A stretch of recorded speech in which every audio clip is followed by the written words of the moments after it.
What do Cthulhu, book publishing, and Scooby-Doo have in common? Stay tuned to find out.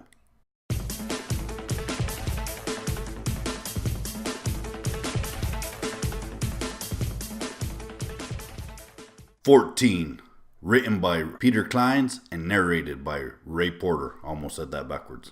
For my less patient viewers out there, do I recommend, don't I recommend? Boom, I give this a solid recommendation. This is a sci-fi investigation into the weird, and we get a cast that is reminiscent of Scooby-Doo. Go Velma. And we got our heroes all the way from Shaggy to Fred. Of course, they're not called that in the book, but they are referred to it as I mentioned. And this is one interesting take on what is a very interesting apartment complex, which serves some very interesting purposes. It's a very interesting tale. So for my more patient viewers out there, before we jump in, do me a solid and make sure you hit that like and subscribe. So with that out of the way, let's talk about what I loved about book 14, which kind of sounds like there was 13 other books. Book titled 14. So 14 follows a ragtag group of individuals that live in a very affordable apartment complex in the LA area, and this building is filled with a bunch of mysteries, the main one being room 14, which is locked. And we get our lead protagonist, which goes by AKA Shaggy of the group. And yes, Shaggy in this story is the leader of the pack, and he leads our team to discover and unravel all these mysteries of this very fantastical apartment building and the history and the true purpose behind it. And this all just equates to a very satisfying conclusion. Don't want to give too much away because this is a book you definitely have to just enjoy and explore yourself. It's not a perfect book, and I'll talk about some of the items I did not like, but by no means this is a book that you should shy away from. The opposite of that. This is a book you definitely got to get your ears onto. Listen to it. Again, Ray Porter does a fantastic job of bringing all these characters to life. There's a book publisher in here who is hands down my favorite character. His name is Timothy. He's such a favorite character that he's the only character in this entire cast that I never forgot his name.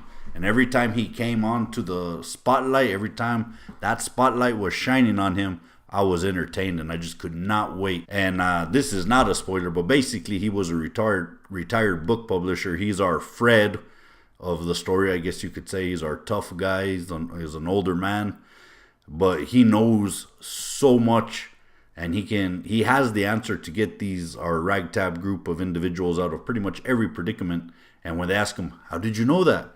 he goes, "I published a book on it once." Just like the best tagline out of the entire book. I truly love Timothy every time he was on the floor. So let me talk about some of the things I did not like about this book. The first being the actual title of the book, which is 14, other than it causing confusion when you're trying to explain it. Hey, check out book 14. Oh yeah, were the other 13 books good? No, well, it just confusion. But besides the title, the room 14 itself, kind of, you forget that it's even one of the main plot points. There's so many other mysteries within the apartment building that when they actually got to that climax or that particular point, so we got to look into room 14. I was like, oh yeah, that's right, there is a room 14. Completely got overshadowed by some of the other elements. Although the climax of that particular part was very satisfying, so I do give it some points back on that.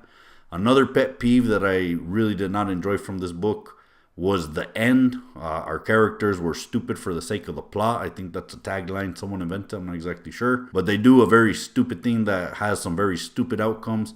And it led to them being exactly where they were at the very beginning of the end climax. And it just made you really say stupid. You know, like, why would you do that? Those 2 points, my really only pet peeves. The characters were fantastic. As I said, Timothy, hands down, by far my favorite. And the villains in this plot, you know, it's a shady type of organization. But it was very satisfying. There's a couple twists and turns. Some I expected, some I did not expect at all. And I actually wanted to listen to this again. So I actually listened to this in one time, 100%, normal audio. And the second time I actually pieced it through together, because this actually caused me to listen to the fold the second time just to get a better understanding of some of the background that goes in here. You do not need to listen to this one before the fold. They are completely independent. The fold will ruin some elements for this book if you do remember some key points. but they're very minor. And with that said, I got the full audiobook review coming out for you next week, so make sure you stay tuned to that. So, did you listen to book 14? What did you think about it? Who was your favorite character? Of course, it was Timothy. But, go ahead and put Timothy down there and tell me why he was your favorite character. And if it's not Timothy, who and why wasn't it Timothy? So you can kind of explain that to me down there on the comments. So, as always, that has been Drotalks. Thank you for listening. Make sure you hit that like and subscribe. Ring that bell to get notified. And we'll see you next time.